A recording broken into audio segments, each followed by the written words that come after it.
तो दोस्तों, welcome back to my channel bullish market. तो आज हम जिस कंपनी का फंडामेंटल एनालिसिस करने जा रहे हैं वो कंपनी पावर सेक्टर से बिलोंग करती है। कंपनी आपको बता रही है कि it is going to triple down its capacity at the last December 2025। Company बता रही है कि अगर वो अपनी फुल कैपेसिटी पे काम करेगी तो he can earn a 500 crore revenue, that is right now 100 to 120 crore approx. And company also doing capex. So let's check out his fundamental. We can also talk about the that is his con call and his also read annual report, and we will check out the nuances that what the management is saying. So for this point आपको एक ही video में सारी जितनी जानकारी है इस company के बारे में वो मिलेगी। So let's get started. तो सबसे पहले हम बात करेंगे कि कंपनी हम कौन सी बात कर रहे हैं। तो कंपनी है that is supreme Power Equipment limited. तो सबसे पहले हम उसको स्क्रीनर पर डाल लेंगे, that is supreme Power Equipment limited. So right now, so company that is mainly engaged in manufacturing the transformers, and purpose of transformer is to just step up and step down the voltage. So यहाँ पे आप check कर सकते हैं, incorporated in 1994, Supreme Power Equipment Limited is engaged in manufacturing and upgrading and renovating various types of transformers such as power transformer, generator transformer and windmill. So company experience company है क्योंकि 1994 में form हुई थी। That is right now अब हो चुके हैं 30 साल। एंड मेनली ट्रांसफार्मर बना रही है। एंड इसका जो अगर प्रोडक्ट पोर्टफोलियो चेक करेंगे तो जैसे पावर ट्रांसफार्मर हो गए, डिस्ट्रीब्यूशन ट्रांसफार्मर्स हो गए, विंड मिल ट्रांसफार्मर्स हो गए, इंसुलेशन ट्रांसफार्मर्स हो गए एंड सोलर ट्रांसफार्मर।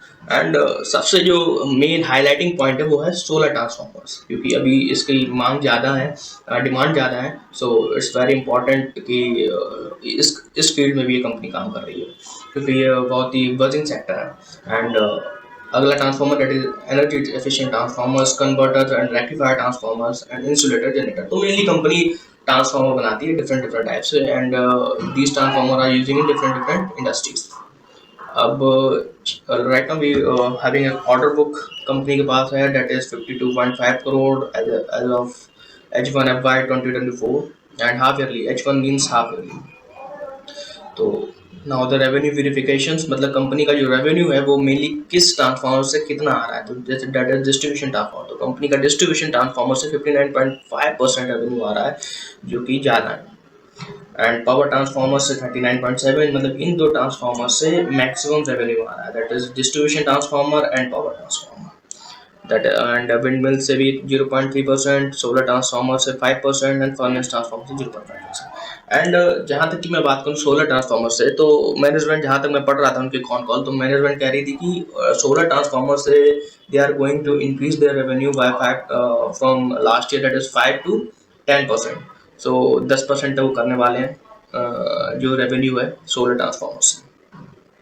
उनके ये टॉप 5 कस्टमर्स हैं, दैट इज आप यहाँ देख सकते हैं श्री टेन जी डी को, सॉरी मैं नाम गलत ले रहा हूँ, बट ये कोई कंपनी होगी जहाँ से इनका मैक्सिमम कंट्रीब्यूशन आ रहा है रेवेन्यू। एंड मेनली 5 जो है वो टॉप कस्टमर्स है जो उनके रेवेन्यू में कंट्रीब्यूट कर रहे हैं। तो ये हो गया, कंपनी का आईपीओ आया था अभी जल्दी। So let get started and हम लोग चेक करते हैं कंपनी के फाइनेंशियल्स। तो फ्रॉम द स्टार्टिंग हम लोग एक एक फाइनेंशियल पे चेक करेंगे, वो सही है गलत है क्या है, तो उसके बारे में जानकारी लेंगे। And we will check out कि क्या कंपनी यहाँ से 5x या 6x या यहाँ से कितना मल्टीपल हो सकती है, क्या कंपनी एक मल्टीपल बन सकती है। सो हम लोग चेक करते हैं।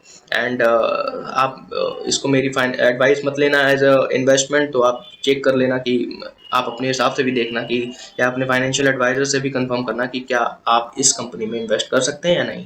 I am just checking out इस फाइनेंशियल्स।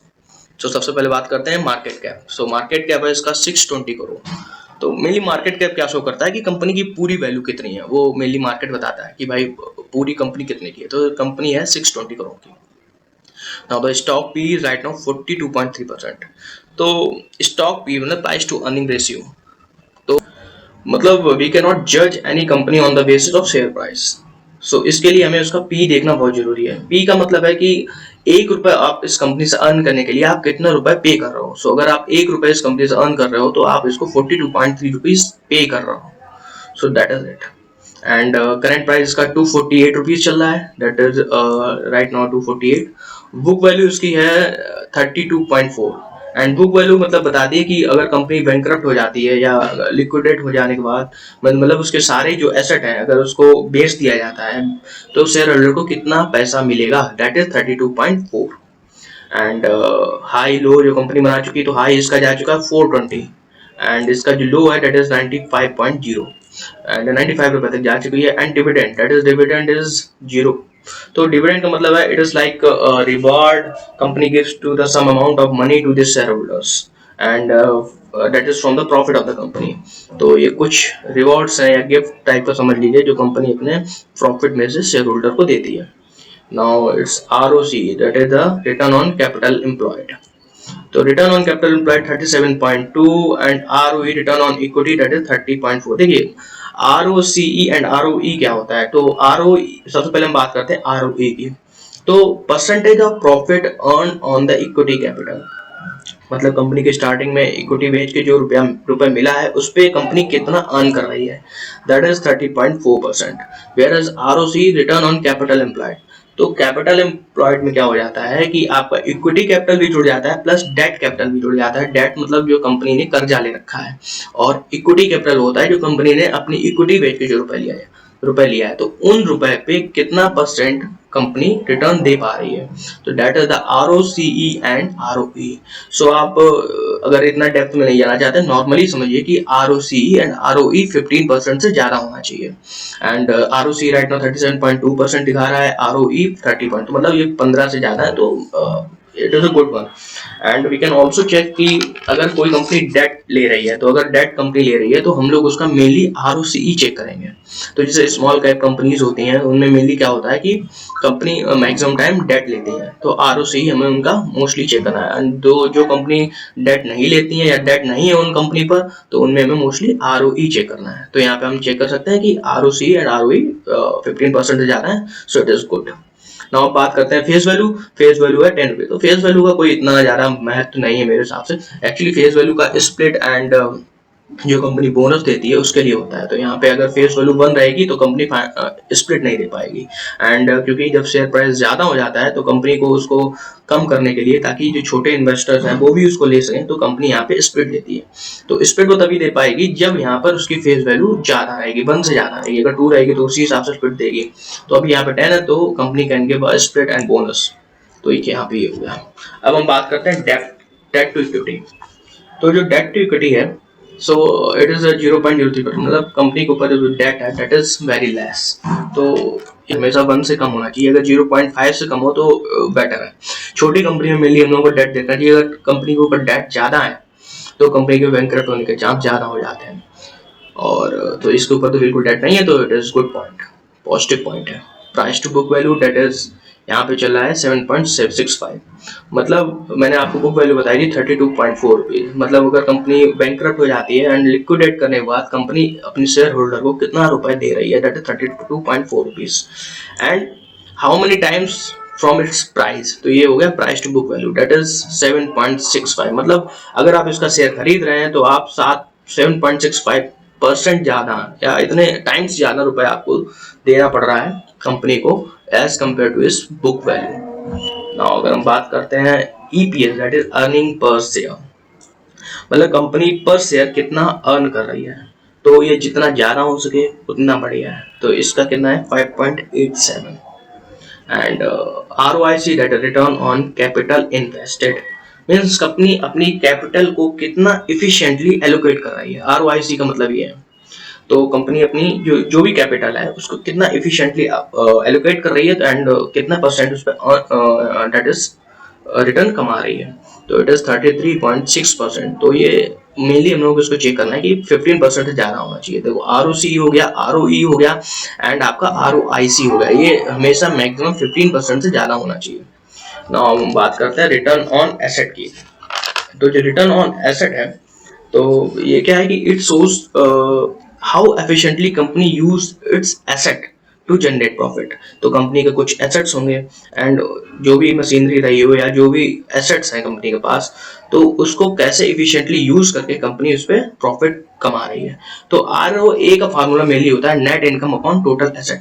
तो ये भी मेनली 15% से ज्यादा होना चाहिए। हमें मेनली इसको ये चेक करना है, छोटी कंपनी हो या फिर कोई भी हो, तो उसमें हमें ROA, ROIC, ROE and ROCE कम से कम 15% से ज्यादा तो होना ही चाहिए। नाउ हम यहाँ बात करते हैं इंटरेस्ट कवरेज रेशियो, तो दैट इज 8.89। तो ये बता रहा है कि कंपनी की हर साल की जो अर्निंग हो रही है उसके इंटरेस्ट को कंपनी कवर कर पा रही है नहीं कर पा रही, क्योंकि कंपनी को कोई डेट ले रखा होगा तो कंपनी को कुछ इंटरेस्ट पे करना होगा। तो कंपनी की जो अर्निंग है, क्या कंपनी उसको चुका पा रही है कि नहीं चुका पा रही है, मतलब जो EMI कंपनी ले रखी है क्या वो चुका सकती है कि नहीं कर सकती है। तो ये हमेशा मेनली क्या होना चाहिए, 2.5 से ज्यादा होना चाहिए। तो राइट नाउ इट इज 8.89, तो इट इज वेरी गुड, जितना ज्यादा उतना अच्छा है। तो भाई कंपनी अपने प्रॉफिट से अगर इंटरेस्ट नहीं दे पाएगी तो प्रॉफिट क्या देगी, नॉर्मल सी बात है। तो इसलिए इंटरेस्ट कवरेज रेशियो को हमें हमेशा देखना चाहिए, मेनली छोटी कंपनी में तो जरूरी देखना चाहिए। नाउ बात करते हैं प्लेस्ड परसेंटेज पे। तो प्लेस्ड परसेंटेज मतलब कंपनी ने अपने शेयर गिरवी तो नहीं रखे, तो गिरवी तो नहीं रखे, जीरो है। Now the price to cash flow. तो कैश फ्लो मतलब कंपनी की वैल्यू उसके कैश फ्लो के हिसाब से किस हिसाब से है। तो जो कंपनी का कैश फ्लो है अंडर वैल्यूड और ओवर वैल्यूड, तो right now it is negative. तो ये पॉइंट थोड़ा कंसर्निंग है कि why it is negative. Now the industry भी मतलब एक सेक्टर, जैसे पावर सेक्टर है, कंपनी डिफरेंट टाइप के सेक्टर होते हैं, सोलर सेक्टर होते हैं एंड आपका ऑटोमोबाइल सेक्टर्स होते हैं, डिफरेंट टाइप के सेक्टर्स होते हैं। तो उस सेक्टर का जो पी चल रहा है वो 65। तो right now it is working in power sector, तो पावर सेक्टर का पी चल रहा है 65 रुपीज एंड यहाँ पे देखिए स्टॉक पी दैट इज 42। तो इस हिसाब से अगर देखेंगे तो कंपनी अंडर वैल्यूड है। नॉट अ प्रॉफिट ग्रोथ, तो प्रॉफिट ग्रोथ भी इस समय उसका 29.6% है, तो it is a positive one. Peg ratio, तो पैग रेशियो क्या होता है कि सिंपल सी बात है, पी ग्रोथ रेशियो होता है इसका। तो इसको से हम मेनली ये समझ सकते हैं कि company weather is under valued या फेयरली वैल्यूड या ओवर वैल्यूड। तो नॉर्मली आप ये समझिए, अगर ये एक से ज्यादा है तो कंपनी ओवर वैल्यूड है, अगर एक के बराबर है तो कंपनी फेयरली वैल्यूड है, अगर एक से कम है तो डेट इज अंडर वैल्यूड। तो यहाँ पर पैग रेशियो आपको ये बता रहा है कि इस कंपनी का पैग रेशियो 0.39, मतलब ये कंपनी अभी अंडर वैल्यूड है। लेकिन आप केवल एक ही बेस पे, जैसे अगर आप इसमें से केवल आप एक चीज देख लेंगे कि हाँ भाई इसका ROIC बढ़ा है या फिर ROE बढ़ा है या कुछ भी बढ़ा है, तो एक चीज से हम कभी कंपनी को कंसीडर नहीं कर सकते कि वेदर कंपनी इज गुड और नॉट गुड। तो जैसे अगर आपने यहाँ पे पी रेशियो देखा, PEG रेशियो देखा, तो आपने यहाँ देखा 0.39 है, तो ये अंडर वैल्यूड है। बट आप केवल इस बेस पे कंपनी में इन्वेस्ट नहीं कर सकते, आपको इसमें उसका ओवरऑल फाइनेंशियल देखना पड़ेगा, इसके हर एक एक्सपेक्ट को जानना पड़ेगा कि भाई क्या पॉजिटिव पॉइंट है क्या निगेटिव पॉइंट है, देन आप अपना कोई डिसीजन ले सकते हैं। And that is free cash flow इसका 21.5 करोड़ है। एंड है कि अगर कोई फर्म, कोई भी कंपनी है वो अर्न कर रही है, so that is from earning from the cash flow from operations. तो अगर उसका जो भी कैपेक्स है या जो भी एक्सपेंस है, अगर हम उसको सब्ट्रैक्ट कर देंगे उसमें से, तो जो भी बचता है, जो भी कंपनी के बैंक में आता है वो कैश फ्लो होता है, क्योंकि वो फ्री कैश फ्लो होता है, क्योंकि वहां से कंपनी उस पैसे का कुछ भी यूज कर सकती है। मान लो कंपनी ने कोई प्रॉफिट अर्न किया, उस प्रॉफिट पे कंपनी ने कुछ एक्सपेंस किया होगा एंड कुछ कैपेक्स प्लान कर रही होगी, कैपेक्स मतलब कुछ इन्वेस्टमेंट कर रही होगी, तो कैपेक्स प्लान कर रही होगी, तो कंपनी उसको सब्ट्रैक्ट करने के बाद जो प्रॉफिट बचा, जो अमाउंट बचा, वो कंपनी के बैंक अकाउंट में आता है।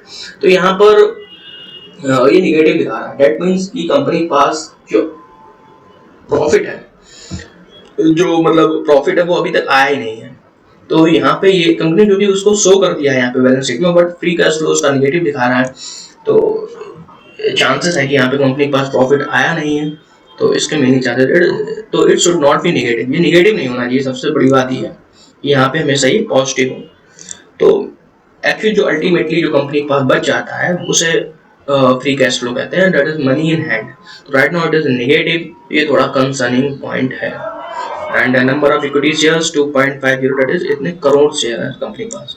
एंड अगर हम बात करेंगे करंट रेशियो 1.81। तो करंट रेशियो क्या बता रहा है कि करंट एसेट जो है कंपनी के पास, क्या उसकी करंट लायबिलिटी को मीट कर सकते हैं कि नहीं। कंपनी के पास कुछ एसेट होंगे एंड कुछ लायबिलिटीज होंगी, तो जो करंट एसेट है क्या उसकी लायबिलिटीज को मीट कर सकते हैं नहीं कर सकते हैं। तो हमें इसमें मेनली चेक करना है, डेट इज 1.5 से ज्यादा होना चाहिए कोई भी कंपनी है। Now the quick ratio, quick ratio क्या होता है कि कंपनी अपना जो एक्सट्रीम शॉर्ट टर्म एसेट है उसको मोनेटाइज करके लायबिलिटीज को मीट कर सकती है कि नहीं। तो कंपनी का एक्सट्रीम शॉर्ट टर्म एसेट कुछ एसेट होंगे जिनको तुरंत मोनेटाइज करके कंपनी की जो लायबिलिटीज है उसको मीट कर सकती है कि नहीं कर सकती, वो हमारा क्विक रेशियो बताता है। तो छोटी कंपनी में इन दोनों रेशियो को देखना बहुत जरूरी है। तो ये मेनली 1 से ज़्यादा होना चाहिए, तो यहाँ पे 1.32 है। तो आप एक स्टैंडर्ड लिख लेना कि करंट, जैसे कि आप ROC, ROE एंड ROI इन सबका 15% से ज़्यादा होना चाहिए, और यहाँ पर 1.5 एंड यहाँ पे 1% से ज़्यादा होना चाहिए। नाउ द एसेट टर्नओवर, तो एसेट टर्नओवर दिखा रहा है कंपनी 1.33। तो एसेट को कितने अच्छे से यूटिलाइज कर रही है, यहाँ पे वो एसेट टर्नओवर दिखाता है। जितना ज्यादा उतना अच्छा, मतलब और इन्वेंट्री टर्नओवर तो दैट इज 5.71। तो इन्वेंट्री टर्नओवर बताती है कि एक साल में कितनी बार इन्वेंट्री को रोल ओवर कर पा रही है कंपनी। तो कंपनी 5 टाइम्स अपनी इन्वेंट्री को, क्योंकि एक बार माल कंपनी के वेयर हाउस में आ गया, उसको एक साल में कितनी बार कंपनी अपनी इन्वेंट्री को पूरा खत्म कर पा रही है, दैट इज 5.71। तो ये भी जितना ज्यादा हो उतना अच्छा है। तो यहाँ पे कंपनी पास 5.7, तो it is pretty good. Now the contingent liabilities, तो यहाँ पे लायबिलिटीज जो है वो 0, तो लायबिलिटीज नहीं है, ये तो बहुत अच्छी बात है। नाउ हम कंपनी के बारे में कुछ प्रोज एंड कॉन्स जानते हैं। तो कंपनी के जो प्रो है वो है कि कंपनी रिड्यूस डेट, कंपनी पास कर्जा कम है, company is almost debt free, and company ने good delivered a good profit growth of 108% CAGR के हिसाब से लास्ट 5 साल में जो कंपनी ने रिटर्न दिया है, it is pretty good. And company का जो ROE है that is in 3 year that is 38.6%, तो it is also pretty good. अब तो कौन की बात करते हैं, तो stock trading 7.6 times in book value. तो देखिए कंपनी का जो बुक वैल्यू से जो स्टॉक है वो 7 टाइम्स ज़्यादा चल रहा है। तो देखिए कंपनी की ज़्यादा डिमांड होगी तो कंपनी का प्राइस भी ज़्यादा होगा। तो ये मेरे हिसाब से कोई इतना वैसा पॉइंट नहीं है, नेगेटिव पॉइंट नहीं है। Now the next point, so the company is reporting repeating profit, it is not paying out dividend। ठीक है, कंपनी डिविडेंड पे नहीं कर रही है, इसका मतलब है कंपनी अपने प्रॉफिट से जो कुछ रुपए है वो अपने शेयर होल्डर को रिवॉर्ड में नहीं दे रही है। तो भाई क्यों देगी, वो कंपनी अपने प्रॉफिट में जो कर रही है उसको अपनी कंपनी में लगाएगी, क्योंकि छोटी कंपनी है। तो ये भी मेरे हिसाब से कोई नेगेटिव पॉइंट नहीं है। कंपनी जो बड़ी हो जाती है, कंपनी जो लार्ज कैप कंपनी हो जाती है, वो कंपनी डिविडेंड मेनली इशू करती है। Now company has high debtor days that is 195। ये प्रॉब्लम है कि कंपनी के पास जो डेटर डेज है वो ज्यादा है। एंड डेटर डेज क्या होता है मैं आपको थोड़ा सा नीचे सेक्शन में बताऊंगा। तो ये उसकी कंपनीज हैं, पीर कंपैरिजन हो रहा है यहाँ पे कि उसकी सेम टाइप की कंपनीज में उनका पी क्या क्या चला। जैसे साइमन है, ये भी ट्रांसफॉर्मर बनाता है, एंड ABB हो गया। तो इनका मेनली आप पी देखेंगे तो इनका पी हाई है, एंड वेयर एज 912 102 एंड 94 133, तो ये सब आई। तो इसके मुकाबले में कंपनी का P is much less than, that is 42.3%। तो कंपनी इज, इन कंपनी के मुकाबले में कंपनी अंडर वैल्यूड है। लेकिन अंडर वैल्यूड क्यों है, क्योंकि इसमें कुछ कॉन्स भी होंगे, तो वो हमें चेक करना है। नाउ अगर हम इसका रिजल्ट चेक करेंगे that is half yearly result, तो हम लोग उसमें पाएंगे कि कंपनी ने सितंबर 23 एंड मार्च 24 दैट इज हर 6 महीने का रिजल्ट यहाँ दे रखा है। तो चेक करेंगे सेल्स, तो सेल्स आर गेटिंग इंक्रीजिंग 48 59 55, यहाँ पे थोड़ा सा कम रहा है, तो कोई बात नहीं। एक्सपेंस की बात करेंगे तो कंपनी का जो एक्सपेंस है that is 40 crore 50 crore and 46 crore. And operating profit company जो एबिटा कमा रही है दैट इज 8 9 एंड 9, मतलब कि या प्रीटी गुड। एंड जो चीज हमें चेक करने वाली है वो है ऑपरेटिंग प्रॉफिट मार्जिन, मतलब कंपनी का मार्जिन कितना रखा है। तो मार्जिन हमेशा 10 से ज्यादा ही होना चाहिए। तो कंपनी ने हमेशा यहाँ मेंटेन करके रखा है 17% 16% एंड 16%। एंड ज्यादा इनकम हो गई, ये सब चीज हो गई है, कुछ टैक्स परसेंटेज कितना परसेंट टैक्स दे रही है, तो ये सब। तो ये नहीं, मेनली आपको जो चेक करना है that is PAT, profit after tax. तो प्रॉफिट आफ्टर टैक्स है वो स्लाइटली इंक्रीजिंग हो रहा है 6 से 8 8 से 7, यहाँ पे थोड़ा एक डिक्रीज हुआ है, वो इतना ज्यादा मैटर नहीं करता है क्योंकि अभी छोटी कंपनी है, तो इतना चलता है। मतलब कंपनी का प्रॉफिट जो है वो पॉजिटिव है and company is getting increasing. तो नेट प्रॉफिट इसका ही होगा। एंड ये आपको दे रखा है कि profit and loss statement yearly wise है। तो आप यहाँ पे चेक कर सकते हैं कि ईयरली वाइज कंपनी किस हिसाब से इंप्रूव हो रही है। तो आप देख सकते हैं 31 35 39 35 47, मतलब कंपनी ना हाई इंक्रीजिंग ट्रैजेक्टरी पे है। तो ये सब इसका आप चेक कर सकते हैं। दैट इज एक्सपेंस क्या है, कितना एक्सपेंस हुआ, फिर ऑपरेटिंग प्रॉफिट कितना है। ऑपरेटिंग प्रॉफिट मतलब ये आपको निकल के आता है एबिटा कि इतना है। इसके बाद इसमें कुछ टैक्स कटेगा, डेप्रिसिएशन होगा, अमोर्टाइजेशन होगा, ये मैं आपको सब बताऊंगा, पर पहले आप मेनली इसके जो नेट प्रॉफिट है उस पर आप देख लीजिए। तो जो नेट प्रॉफिट है that is yearly wise increase हो रहा है, that is earning per share from is increasing from each year.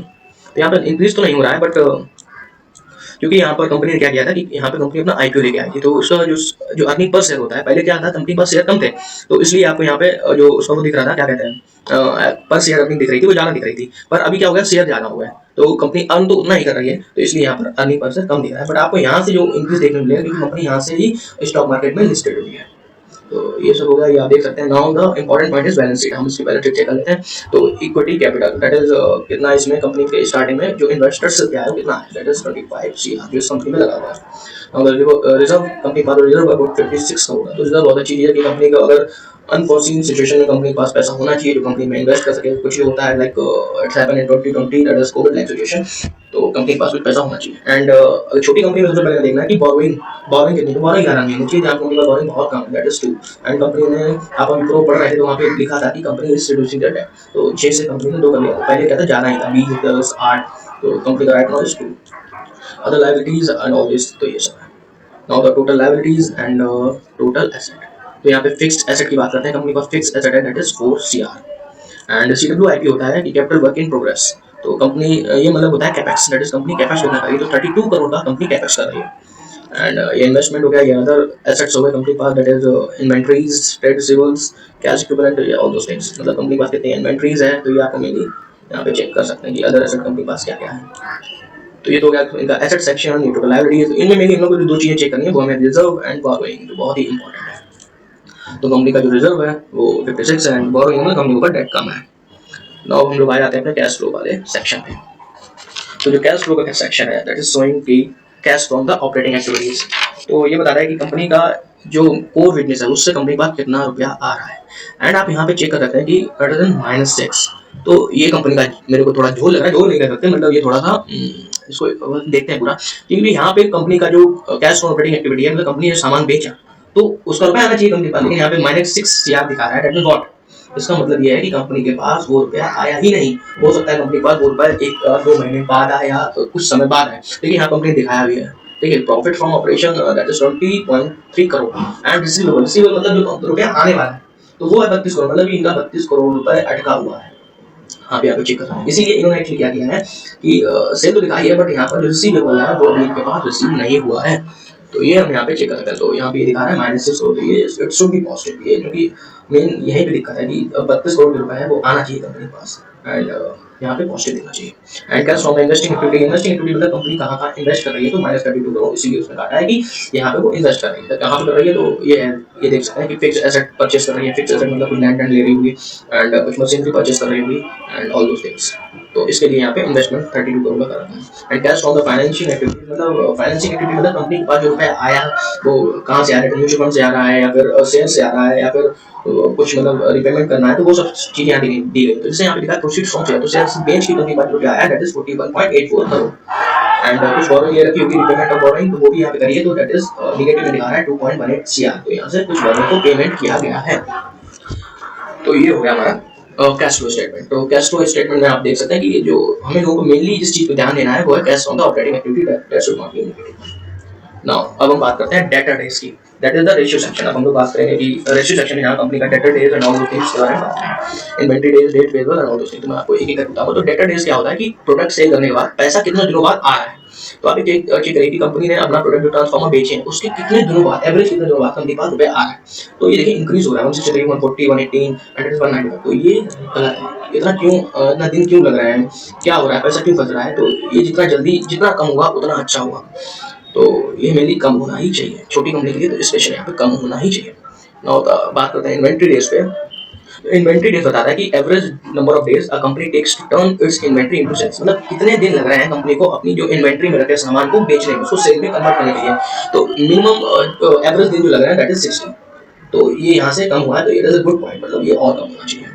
Now the days payable, days payable मतलब होता है कि कोई भी बिजनेस अपने सप्लायर को पेमेंट कितने दिनों में कर पा रहा है, मतलब ये जो कंपनी है ये कहीं से कुछ रॉ मटेरियल लेती होगी, तो जो रॉ मटेरियल ले रही है उसको कितने दिनों में अपने जो सप्लायर है उसको पेमेंट कर रही है, तो एवरेज डेज है वो है 109। तो देखिए कंपनी जितनी जल्दी सामान को हटा पाएगी उतनी जल्दी ही अपने सप्लायर को पेमेंट कर पाएगी, तो ये कहीं ना कहीं इस चीज से लिंक है। तो डेज पेबल भी हमारे कम होने चाहिए, यहाँ पे भी कम है बट चलेगा इतना। Now the cash conversion cycle, now the cash conversion cycle क्या बता रहा है कि कोई भी कंपनी अपनी इन्वेंट्री को कैश में कितनी जल्दी कन्वर्ट कर पा रही है।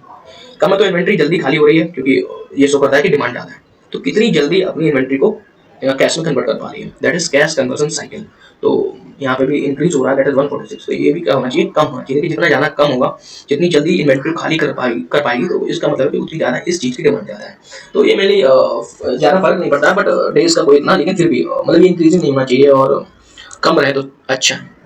Now the working capital days, तो वर्किंग कैपिटल मतलब कंपनी कितने दिनों में अपने वर्किंग कैपिटल को रेवेन्यू में कन्वर्ट कर पा रही है, तो मतलब कम होना चाहिए, बट ये निगेटिव नहीं होना चाहिए। तो यहाँ पे भी कंपनी का इंक्रीज हो रहा है, तो ये थोड़ा पॉइंट थोड़ा कंसर्निंग है, रेशियो सेक्शन जो है थोड़ा सा, तो यहाँ पे मुझे लग रहा है कंपनी को थोड़ा काम करने की जरूरत है। Otherwise that is good, pretty good.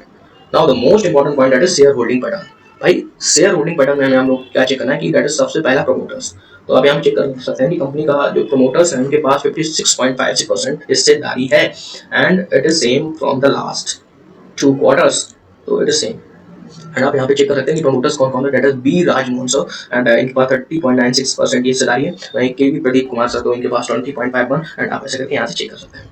तो ये तो होगा इनके प्रमोटर्स। आपको यहाँ चेक करना है कि whether promoter increasing their stakes in company. अगर कंपनी में इनका स्टेक्स इंक्रीज हो रहा है, दैट मीन कि प्रमोटर हमें कहीं ना कहीं कुछ कंपनी में दिख रहा है।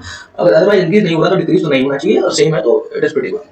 हम बात करते हैं एफआईआईज। एफआईआईज मेनली वो होते हैं जो फॉरेन इंस्टीट्यूशनल इन्वेस्टर्स जो कंपनी में पैसा इन्वेस्ट करते हैं, देखते हैं कि हाँ कंपनी में कुछ बात है तभी वो यहाँ पे इन्वेस्ट करते हैं। तो यहाँ पे आप चेक कर सकते हैं कि that is decreasing from the past 2 quarters, that is 9.21%, 3.87 and 0.26। मतलब क्या है कि एफआईआईज का क्या है कि वो रुपए अर्न करते हैं एंड फिर वो वापस चले जाते हैं, फिर वो दोबारा आते हैं, फिर इन्वेस्ट करते हैं। तो एफआईआईज का इतना नहीं जाना होता है। मेनली हमें चेक करना वो डीआईआईज है। डीआईआईज क्या है, मेनली जो डोमेस्टिक इंस्टीट्यूशनल इन्वेस्टर्स होते हैं, बड़े बड़े जो म्यूचुअल फंड्स हो गए एंड एनबीएफसीज हो गई, तो वो तो दे हैव इनके पास तो यहाँ पे बहुत अच्छा स्टेक्स है, डेट इज 11.31 एंड 9.55, 9.4 है। डिक्रीज हल्का हो रहा है, बट जितने पोर्शन उन्होंने ले रखा है कि ये वाकई में एक प्रेस करती है, and it is pretty good. तो आप यहाँ से देख सकते हैं कि डीआईआई अगर इन्वेस्ट कर रहा है तो इसका मतलब है कि कंपनी में कुछ बात है। एफआईआई एंड डीआईआई अगर इन्वेस्ट कर रहे हैं या फिर वो अपना स्टेक इंक्रीज कर रहा है किसी कंपनी में, तो हम लोग यहाँ से जान सकते हैं कि company is doing pretty good. Now the public में भाई हम लोग आ गए, तो पब्लिक में आ जाते हैं 22.91, एंड पब्लिक की जो स्टेक्स हैं वो मुझे लग रहा है इंक्रीज हो रहे हैं और प्रीटी, तो यहाँ पे थोड़ा डिक्रीज होना चाहिए। एंड 1-2 क्वार्टर से नहीं होता, आप कई सारे क्वार्टर देखिए, अगर ये बढ़ते ही जा रहा है और ये दो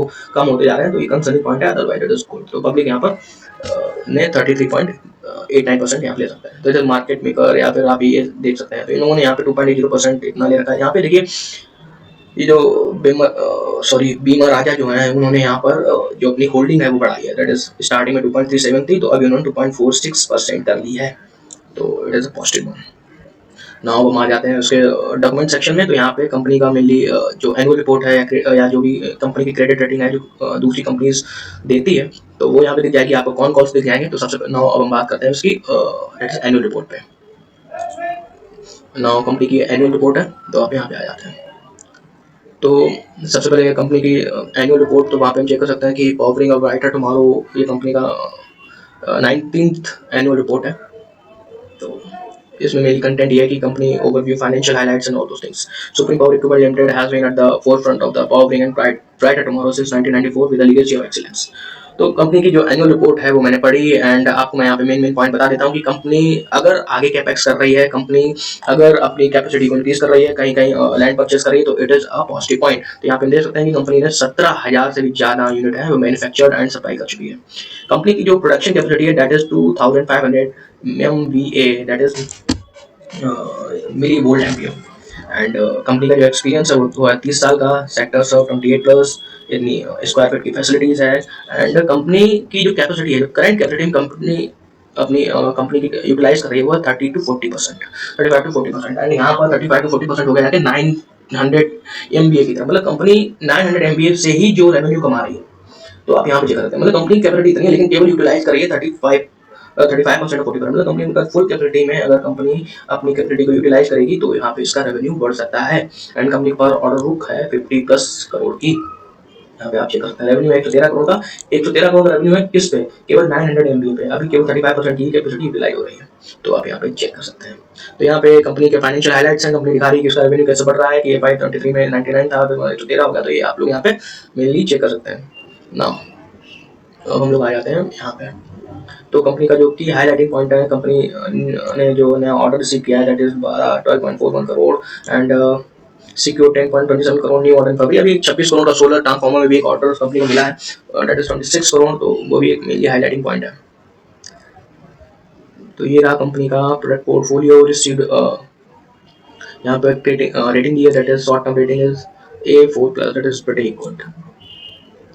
तो यहाँ पे कंपनी पर डिफरेंट टाइप के ट्रांसफार्मर्स है, power transformer, wind mill transformers, ये है generator transformer, distribution transformer. Company पर मेनली रेवेन्यू आ रहा है that is from the power transformer and distribution transformers. ये कंपनी का सोलर ट्रांसफार्मर है। कंपनी बता रही थी कि मैं उसको कॉल पर रहा था, वहाँ पे बता रही थी कि सोलर ट्रांसफार्मर का जो रेवेन्यू है that is right now is 5% and is going to increase up to 10%। तो कंपनी यहाँ पर डाइवर्सिफाइंग कर रही है, तो ये भी बहुत अच्छी बात है क्योंकि सोलर ट्रांसफार्मर की डिमांड ज़्यादा है। एंड कंपनी के कस्टमर की बात करें तो प्रोमिनेंट कंपनीज जो कंपनी का जैसे एल हो गया, आपका सुजलॉन हो गया, आपका यहाँ पे देख शक्ति ग्रुप हो गया, सेलेक्ट हो गया, तो ये these are the prominent companies which are the customer of this company that is SPEL। Company की जो मैन्युफैक्चरिंग फैसिलिटीज है that is mainly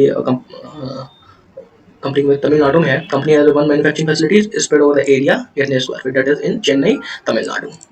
Now the overall plant and machinery capacity, तो installed capacity कंपनी पास जो है that is 2500 MVA per year, but actual production हो रही है that is 950। देखो मैं आपको बता रहा था कि company 950 MVA that is from इतनी ही कैपेसिटी से कंपनी अपना रेवेन्यू जनरेट कर रही है। that is capacity utilization is 38%। अगर कंपनी ने फुल कैपेसिटी में काम करेगी तो कंपनी अच्छा रेवेन्यू कमा सकती है। लेकिन कंपनी यहाँ बता रही है कि the company aims to increase its capacity to 9000 MVA per year by December 2025। मतलब ह्यूज इंक्रीज इन कैपेसिटी, मतलब अगर यहाँ से 950 से चेक करेंगे दैट इज 10 टाइम्स। तो अगर ऐसा हो जाता है, अगर लास्ट मतलब स्टार्टिंग 2026 मतलब अगर ये 10 टाइम्स हो जाती है तो आप समझ सकते हैं रेवेन्यू में कितना ग्रोथ होगा एंड यहाँ से शेयर कितना ज़्यादा बढ़ सकता है। तो 5 टाइम्स तो कुछ नहीं है मेरे हिसाब से, फिर तो बहुत ही ह्यूज ग्रोथ होगी अगर ऐसा होता है तो। एंड फॉर दिस कंपनी का कुछ एक्सपेंशन प्लान है, वो भी हम लोग यहाँ पे चेक कर लेते हैं, दैट इज फैसिलिटी एक्सपेंशन। तो कंपनी यहाँ बता रही है कि एक्सपेंशन ओवरव्यू में कंपनी बता रही है कि development state of the art 6 एकड़ फैसिलिटी, मतलब 6 एकड़ की जमीन कंपनी खरीद रही है mainly facility to fully operation by December 2025 with production commencing January 2022। मतलब उससे जो ट्रांसफार्मर कंपनी बनाएगी वो जनवरी 2026 तक आपको मिल पाएगा। तो 6 एकड़ की लैंड वहाँ बनी, तो मतलब यहाँ से कैपेसिटी एक्सपेंशन कर रही है। कंपनी इज ऑल्सो टेलिंग कि the expansion will increase the installed capacity from 2500 MVA per year to 9000 MVA per year, marking a substantial increase that is 6500 MVA। तो ये use capacity expansion and ये वाकई में remarkable है। Now the strategic objective, the new facility will enable the production of the transformer ranging from 25 MVA to 160 MVA, broadening the company market reach in the product offering। मतलब company में बता रही है कि अभी तक कंपनी जो ट्रांसफॉर्मर बना रही है दैट इज 25 MVA तक के बना रही है एंड जो भी न्यू फैसिलिटी होगी, जो न्यू फैसिलिटी से प्रोडक्शन आएगा that is transformer ranging from 25 MVA to 160 MVA। देखिए 160 MVA तक जो ट्रांसफॉर्मर्स है वो मेनली रेलवेज हो गई या मेट्रोज हो गए, वहाँ भी यूज होते हैं। एंड मैं पढ़ रहा था जहाँ तक इस ट्रांसफॉर्मर सेक्टर के बारे में, तो ये जो चीज़ है इस पर्टिकुलर रेंज की जो ट्रांसफॉर्मर है ये बहुत ज़्यादा ही यूज होते हैं, बहुत ज़्यादा इनकी डिमांड है। तो कंपनी यहाँ पर क्या कर रही है कि इस टाइप के ट्रांसफॉर्मर बना रही है, तो ये भी बहुत अच्छी बात है। तो यहाँ से क्या होगा, कंपनी की डिमांड ज़्यादा होगी एंड कंपनी का रेवेन्यू बढ़ेगा। Estimated investment between 70 to 75 crore, underscoring significant commitment to the future growth and capital building. तो ये भी बहुत अच्छी बात है। नाउ द पॉइंट जो हाईलाइट करने वाला वो ये है, जो बाकी में इस कंपनी में जान डाल देता है, वो है कि at full capacity the expanded facility is expected to generate substantial revenue between 500 crore to 550 crore. मतलब अगर अपनी फुल पोटेंशियल फुल मतलब उसमें काम करेगी कैपेसिटी में तो 500 करोड़ से या 550 करोड़ तक का रेवेन्यू जनरेट कर सकती है। That is right now 130 crore, जो कि मैंने आपको पहले बताया था, दैट इज 5 टाइम्स। तो इसीलिए कंपनी मिनिमम एक साल में, मुझे लगता है कि अगर इस हिसाब से जिस हिसाब से बोल रही है उस हिसाब से कंपनी कैन गो 1000 यहाँ से जा सकती है। कंपनी का मतलब बता रही है कि it is expecting growth that is 10 to 30% and driven by the increase production capacity and all things. तो यहाँ पे कंपनी 10-30% कैपेसिटी से आगे बढ़ने का ये भी बता रही है। तो मेरी कुछ नहीं है यहाँ पे ज़्यादा designing and all this thing. Company जो ट्रांसफॉर्मर बना रही है उसको कैसे कैसे डिजाइन कर रही है, कोर बाइंडिंग, फिर असेंबली, फिर drawing and all tanking and all this things, तो आप यहाँ पे पढ़ सकते हैं। Now company power generator sector है, वहाँ पे checker industry we cater to powering progress across the key sectors. तो उसमें जो रिन्यूएबल एनर्जी सेक्टर है वहाँ पे कंपनी अपनी जो ट्रांसफॉर्मर बना रही है, तो SP is specialising wind mill transformers for the wind energy sector and solar transformer. देखिए आगे का जो ग्रोथ है मुझे लग रहा है वो सोलर सेक्टर में आने वाली है। सोलर सेक्टर में आएगी तो वहाँ के लिए उसके लिए ट्रांसफॉर्मर्स तो बहुत जरूरी है। तो कुछ ही कंपनी है, तो एसपी हो गया, कुछ ही है जो इस सेक्टर में कंपनी ये ट्रांसफॉर्मर बना रही है। एंड ये एक तो ऐसा सेक्टर है ट्रांसफॉर्मर सेक्टर जहाँ पे हर कंपनी इंटर नहीं कर सकती, इजीली इंटर नहीं कर सकती। तो यहाँ पे कुछ कंपनी ही मेनली जो काम कर रही है, कंपनी 30 साल पुरानी है, तो हम इस हैविंग अ गुड एक्सपीरियंस, तो इस पे हम बिलीव कर सकते हैं। Now the electrical distribution sector, इसके भी ट्रांसफॉर्मर ये कंपनी बना रही है। Now the chairman speech. देखिए किसी भी एनुअल रिपोर्ट में हमें जो सबसे ज़्यादा चीज़ इंपॉर्टेंट है, जो पढ़ना ही पढ़ना है, वो है चेयरमैन स्पीच। और मैं देखता हूँ कि लोग किसी को ही छोड़ देते हैं। तो chairman speech is very important कि कंपनी का जो चेयरमैन है वो क्या बोल रहे हैं, कंपनी के बारे में क्या बता रहे हैं। तो ये कंपनी के गुड पॉइंट्स नेगेटिव पॉइंट दोनों को कंबाइन करके ही बताते हैं, तो उनका एक बार देख लेते हैं। तो वैसे एक्चुअली मैंने कुछ इसके की पॉइंट निकाले थे कि कंपनी के जो चेयरमैन है वो मेनली उनके हाईलाइटिंग पॉइंट क्या है, लेकिन फिर भी मैं आप एक बार कवर कर देता। तो वो बोल रहे थे कि India is the third largest producer and consumer of electricity worldwide, hence witnessing growth demand due to population growth, electrification and rising per capita income. तो कह रहे हैं कि इस सेक्टर में डिमांड ज्यादा है क्योंकि लोगों की पर कैपिटा इनकम इंक्रीज हो रही है। Now the transformer industry that is 1.5 trillion market opportunity world wide की बात कर रहे हैं कि इतनी अपॉर्चुनिटी है इस सेक्टर में। Now focus on aligning with the vision at the net zero emission by 2070. Government emphasizes the needs of enhanced renewable energy. तो एक्चुअली क्या है कि गवर्नमेंट जो मेनली है वो उसका फोकस है India's ambition to become energy independent that is from 2047। तो उसके लिए वो क्या कर रही है, सोलर सेक्टर में जो ट्रांसफार्मर यूज हो रहे हैं वो भी बना रही है। तो मोटा मोटी ये समझिए आप। And Indian railways advances toward the high speed train creating demand for transformers. तो उनकी जो न्यू फैसिलिटी है दैट इज जो 6 एकड़ की लैंड ले रहे हैं वहाँ पे जो अपनी प्रोडक्शन जो ट्रांसफार्मर की करेंगे वो रेंज करेगी that is mainly 25 to 160 kVA की। तो मेनली क्या है कि इस सेक्टर के जो ट्रांसफार्मर है वो मेनली यूज होते हैं रेलवे सेक्टर्स में। तो यहाँ पे भी ह्यूज डिमांड देखी जा सकती है। तो ये कंपनी ने यहाँ पे बताया है और ये बताया कि unlocking future growth that is 10 to 30% की इनकी रेवेन्यू ग्रोथ की एक्सपेक्टेशन कर रहे हैं। And with study focus on expanding its product range and product capacity, SPL upcoming 6 एकड़ facility represent a significant investment in the future growth and a commitment to meeting the increasing market demand. तो ये company ने यहाँ पे बताया है। Company का board of directors ये हैं, आप इनके बारे में चेक कर सकते हैं, इनकी qualifications and all those things कि वेदर दे आर एक्सपीरियंस और नॉट एंड सीएसआर इनिशिएटिव्स। तो कंपनी कुछ अपना initiative that is company is कह सकते हैं कि कुछ सोशल रिस्पॉन्सिबिलिटीज होती हैं कंपनी के पास जो कि कंपनी कुछ अपने प्रॉफिट से वो करती है। जैसे कि अगर company dedicated to empowering local communities तो वेरियस सीएसआर एक्टिविटीज, तो हर कंपनी को कुछ कंट्रीब्यूट करना पड़ता है सीएसआर एक्टिविटीज में। तो वो कंपनी यहाँ पे मुझे लग रहा है स्कूल को बना के या कुछ एजुकेशन फैसिलिटी दे के कर रही है। तो ये हमारे इनके बोर्ड ऑफ डायरेक्टर्स नेम हो गए सारे जो भी दैट इज कॉर्पोरेट इन्फॉर्मेशन की कौन कहाँ क्या है किस पद पे है वो यहाँ पे मिल जाएगा आपको। And that is management discussion analysis. तो यहाँ से आपको पता चल जाएगा कि कंपनी इस सेक्टर में क्या एक्सपेक्टेशन रख रही है कि इंडियन इकोनॉमिक आउटलुक क्या है या फिर वर्ल्ड का ग्लोबल का क्या है कि ग्लोबल पावर इंडस्ट्री कैसे इंक्रीज कर रही है या डिक्रीज कर रही है। तो इस पे इन्होंने यहाँ पर अपने अपने व्यूज दिए हैं। तो आप यहाँ पे चेक कर सकते हैं। एंड ये मिली आपको यहाँ पर आपको प्रीटी गुड जानकारी मिल जाएगी हर टाइप के ट्रांसफॉर्मर की कि यहाँ पे इसका इंडस्ट्री आउटलुक क्या है। तो ये हो गया आपका मेनली सब ट्रांसफॉर्मर्स के बारे में। तो वैसे बताने को तो इसमें बहुत कुछ है लेकिन आप यहाँ से चेक कर सकते हैं कि आप इसको पढ़ेंगे तो सब तो एक वीडियो में नहीं कर सकते। वैसे वीडियो बहुत बड़ी हो गई है, मैं इस वीडियो को इतना बड़ा बनाना नहीं चाहता हूँ। एंड आप यहाँ पे एक बार चेक कर सकते हैं। एंड कंपनी के कुछ जो कंपनी का वेबसाइट है वहाँ पे जाकर भी कंपनी को चेक कर सकते हैं। So thank you. कंपनी का मुझे लगता है कि फ्यूचर जो ग्रोथ है वो पॉजिटिव है एंड कंपनी आगे कुछ अच्छा कर सकती है, एक मल्टीपैकर रिटर्न दे सकती है। तो आप अपने हिसाब से अपने फाइनेंशियल एडवाइजर से आप गाइडेंस लेके यहाँ पे इन्वेस्ट कर सकते हैं। So thank you very much for watching this video and have a good day. ऐसी ऐसी वीडियो दोबारा पाने के लिए आप यहाँ पे चैनल को सब्सक्राइब एंड लाइक कर सकते हैं। Thank you very much and जय हिंद।